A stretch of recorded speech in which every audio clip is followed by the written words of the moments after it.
मेरी नज़र इतनी पैनी है कि राजेंद्र राठौड़ ने अपना स्थान तक बदल लिया। जिस तरीके से राजेंद्र राठौड़ ने अपनी कुर्सी बदली, संजीव ने भी कोई अपना। राजेंद्र तो मेरे साथ ही रहे हैं सदा। प्रधानमंत्री के नेतृत्व में एक बहुत बड़ी कूटनीतिक लड़ाई भी लड़ी है और जीती है। Indus water treaty. भारत ने दुनिया को एक बहुत बड़ा संदेश दिया है। चौधरी डिफेंस एकेडमी चिरावा, यहाँ तैयार होते हैं वो योद्धा जो सरहद पर सीना तान कर खड़े होते हैं। एनडीए, एयरफोर्स और नेवी, हर मोर्चे की तैयारी एक ही जगह। अगर दिल में है देश के लिए जज्बा तो चौधरी डिफेंस एकेडमी चिरावा है तुम्हारा अगला कदम। यहाँ जब देखता हूँ सबको तो मेरी नजर इतनी पैनी है कि राजेंद्र राठौड़ ने अपना स्थान तक बदल लिया। जिस तरीके से राजेंद्र राठौड़ ने अपनी कुर्सी बदली, संजीव ने भी कोई अपना जगह बदल ली होगी। मैं आज सबसे पहले भारतीय सेना के पराक्रम को सलाम करूंगा। विश्व स्तर पर एक नया मानदंड रखा गया है। शांति का ध्यान रखते हुए आतंकवाद पर चोट करना ही लक्ष्य रहा है और यह पहली बार हुआ है कि जैशे मोहम्मद और लश्कर तोयबा के ठिकानों पर अंतर्राष्ट्रीय सीमा के अंदर जाकर उनके सबसे प्रभावी प्रांत में सटीक चोट, जिसका प्रमाण विश्व में कोई नहीं मांग रहा है। पूरी दुनिया ने देखा कि भारत की शक्ति कितनी ताकत है। भारत ने दुनिया को एक बहुत बड़ा संदेश दिया है और वो संदेश है कि अब से एक बड़ा बदलाव आया है। आतंकवाद को बर्दाश्त नहीं करेंगे, क्योंकि आतंकवाद किसी देश के लिए नहीं, दुनिया के लिए चिंता का विषय है। मैं एक और बात बताना चाहता हूं। भारत ने सेना की ही लड़ाई नहीं लड़ी है, प्रधानमंत्री के नेतृत्व में एक बहुत बड़ी कूटनीतिक लड़ाई भी लड़ी है और जीती है। इंडस वाटर ट्रीटी रोक दिया गया। देश और दुनिया को संदेश दिया गया, इस पर कोई विचार नहीं होगा जब तक हालात भारत की दृष्टि से सामान्य नहीं होते। इतनी बड़ी पहल की कभी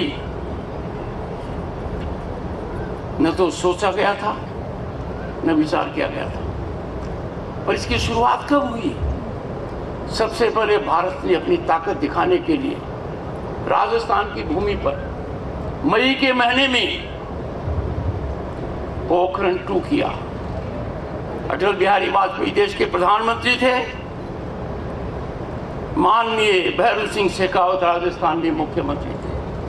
तब जाकर वो महारत हासिल हुई थी। नतीजा ये हुआ कि जब छेड़खानी हुई पहलगाम के अंदर, ऐसे मौके पर हुई कि दुनिया भारत का लोहा मान रही थी। अर्थव्यवस्था में हमने बहुत बड़ी छलांग लगाई थी। आज हम विश्व की चौथी महाशक्ति हैं, तीसरी महाशक्ति बनने जा रहे हैं। पर प्रधानमंत्री को जब लगा कि भारत की अस्मिता को लटकाया गया है, उन्होंने बिहार की भूमि से दुनिया को संदेश दिया और उस संदेश पर पूरी तरह खरे उतरे। दुनिया ने देखा हमारे आकाश का क्या मतलब है, दुनिया ने देखा ब्रह्मोस का क्या मतलब है, दुनिया ने उस ताकत को पहचाना है। इसीलिए मैं राजस्थान की भूमि से, वीरों की भूमि से, महाराणा प्रताप की भूमि से, महाराजा सूरजमल की भूमि से उन सबको नमन करता हूं जिन्होंने देश के लिए ये रक्षा का काम किया है, हमारी अस्मिता को बचाया है। इस मिट्टी के सपूत, भारत के माथे का चंदन, देश का गौरव, स्वर्गीय श्री भैरू सिंह शेखावत जी, इस अवसर पर, उनकी जयंती पर, उसी पद पर विराजमान व्यक्ति आपके सामने उपस्थित है।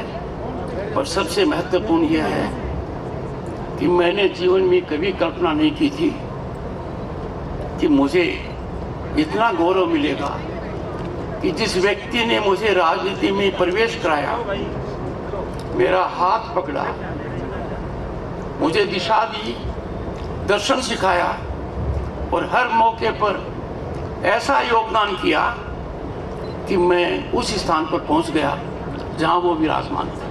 अजात शत्रु भैरू सिंह शेखा। ढूंढ लो किसी भी कोने में, दुनिया में, देश में, प्रदेश में, उनका कोई दुश्मन नहीं मिलेगा।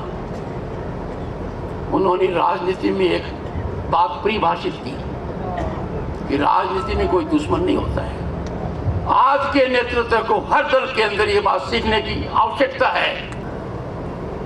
माननीय भैरू सिंह शेखावत जी और चौधरी देवीलाल जी, दोनों का मिट्टी से लगाव रहा है, आम आदमी से जुड़ाव रहा है, निष्कलंक उनका जीवन रहा है और दोनों ने अपने राजनीतिक जीवन में एक बहुत बड़ी पौध खड़ी की है।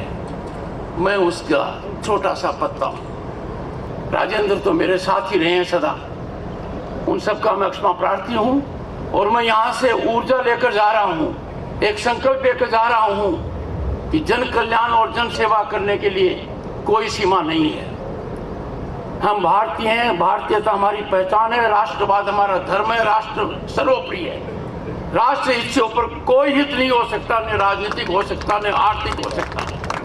और हर भारतीय को इस बात का बोध होना चाहिए कि जब राष्ट्र की कोई बात आती है तो हमें राष्ट्र के अलावा और कुछ नहीं दिखना चाहिए। बहुत बहुत धन्यवाद।